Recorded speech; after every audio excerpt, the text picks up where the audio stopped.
Olá, nós iremos falar sobre a fase 1 da reabilitação cardiovascular.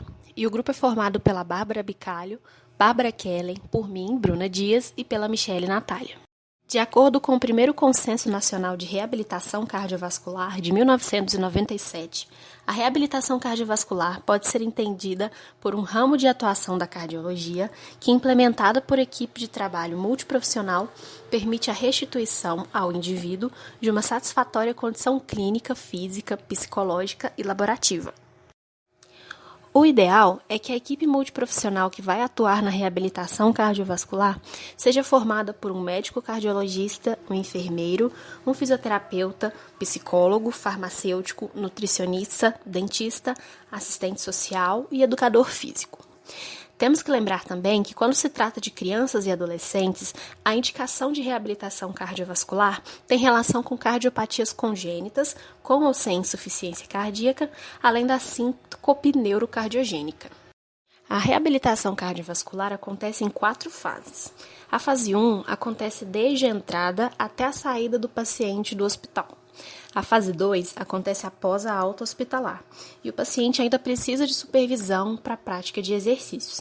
Já na fase 3, o paciente necessita de menos supervisão e na fase 4, a realização de exercícios já pode ser sem supervisão. Porém, nesse trabalho, nós iremos focar apenas na fase 1. A fase 1 é realizada dentro do hospital, durante o período de internação, seja a nível de UTI ou ambulatorial, quando o paciente já está com o estado clínico estabilizado. É composta por exercícios respiratórios e exercícios físicos de baixa intensidade, em técnicas para o controle do estresse, além de programas de educação, que tem por objetivos evitar efeitos do repouso prolongado, como a perda de capacidade física e complicações respiratórias e tromboembólicas, facilitar a alta precoce, evitar a depressão e dar informações ao paciente e à família sobre a condição de saúde, os cuidados básicos e a importância de se controlar os fatores de risco. Nessa fase, o fisioterapeuta deve atentar-se a algumas condições que podem ocorrer principalmente no pós-operatório, como infecções pulmonares, atelectasias, edema de glote, broncoespasmo, distensão abdominal, úlceras de pressões e alterações posturais. Além disso, durante a realização dos exercícios, caso ocorra fadiga excessiva, tontura, dispneia, aumento de 20 milímetros de mercúrio na pressão arterial, cianose ou queda de saturação periférica de oxigênio, os exercícios devem ser interrompidos. Nós precisamos considerar que a fase 1 é a primeira exposição do paciente a todo o processo de reabilitação, e a experiência da criança nessa fase pode influenciar positiva ou negativamente a percepção dela acerca da reabilitação durante todas as fases subsequentes e a adesão dela ao processo terapêutico.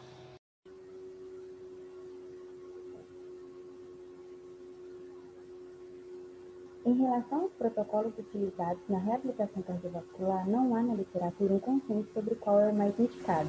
No entanto, é descrito que para a prescrição de exercícios há 3 princípios básicos, sendo eles: o princípio da especificidade, da reversibilidade e da sobrecarga, responsável direta pela melhora da aptidão física, e pode ser representado pelo incremento progressivo no volume ou na intensidade da atividade. Assim, considerando que não há consenso na literatura, devemos nos atentar ao fato de que um aumento aleatório no tempo de exercício, associado a uma definição aleatória do intervalo entre os exercícios, dificulta a prescrição da progressão da série. Dessa forma, os exercícios devem sempre seguir uma progressão adequada, a fim de promover a adaptação de órgãos e tecidos, levando em consideração cada adaptação pessoal funcional, ou seja, respeitando a individualidade de cada indivíduo. De acordo com o protocolo intra-hospitalar da Faculdade Americana de Medicina Esportiva, uma sessão de exercícios deve durar aproximadamente 20 minutos. A sessão deve ser composta por séries intermitentes de exercícios, cada uma com duração entre 3 e 5 minutos, com intervalos entre as séries definidos de acordo com a vontade do paciente ou com duração entre 1 e 2 minutos. O intervalo deve ser definido a partir do volume e intensidade do exercício realizado, com base na recuperação metabólica das fontes de energia e na composição das fibras musculares envolvidas no movimento. Assim, os critérios para a definição da progressão da série e controle da intensidade também se mostram subjetivos. Seguindo a diretriz sul-americana de reabilitação cardiovascular, na fase 1, os exercícios devem sempre ser realizados com baixa intensidade, a fim de promover a movimentação precoce. Os exercícios podem ser iniciados imediatamente depois da estabilização da doença. Nos casos de síndromes coronarianas agudas, depois das primeiras 24 a 48 horas com ausência de sintomas. Já nos casos de insuficiência cardíaca, depois da melhora da dispneia, exercícios suaves de movimentação e alongamentos também podem ser iniciados.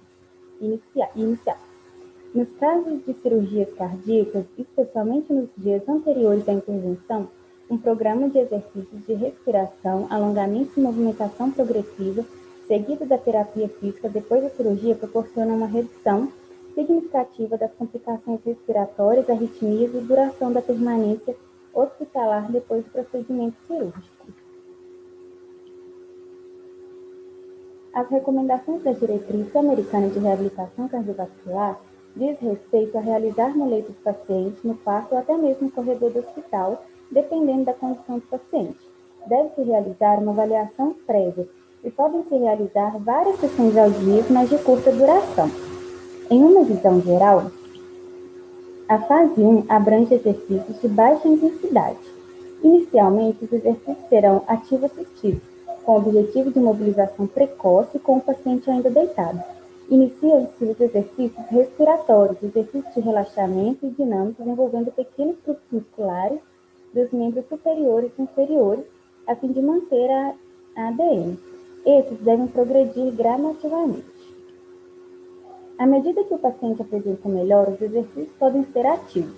Como este é um estágio intermediário, a intensidade dos exercícios é aumentada em relação à etapa inicial. Neste estágio, o paciente pode fazer exercícios dinâmicos envolvendo grandes grupos musculares de membros superiores e inferiores sentado à beira-leito. Ainda podem ser incluídos exercícios resistidos leves, uso de cicloergômetro e exercícios respiratórios que promovem higienização brônquica. Além disso, é importante incentivar os pacientes a ficarem em ortostatismo, a fim de manter a hemodinâmica.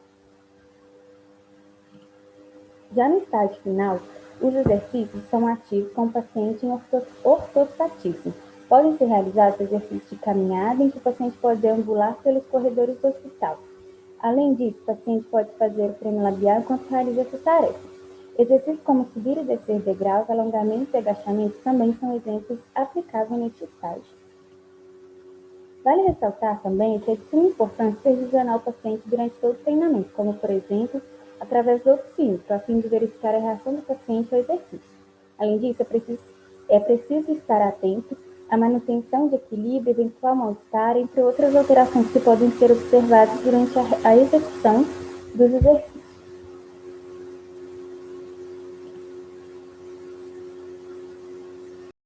Agora nós iremos demonstrar os exercícios desta fase.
Essas são as nossas referências.